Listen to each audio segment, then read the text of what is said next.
Today I will show you display cabinet with glass door.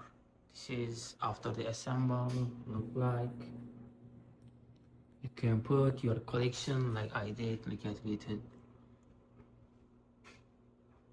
Beyblades, this is superheroes and Hot Wheels. Also you can put here other collections. You can open like that.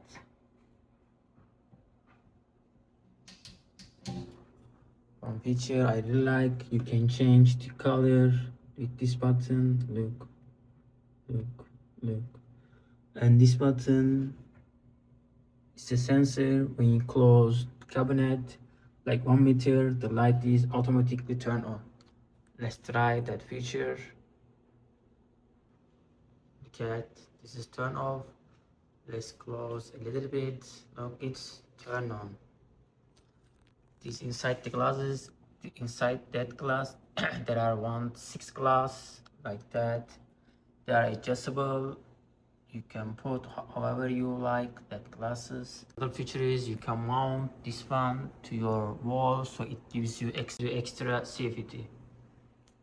If you are looking showcase your collection, this is definitely checking out. Thank you for watching.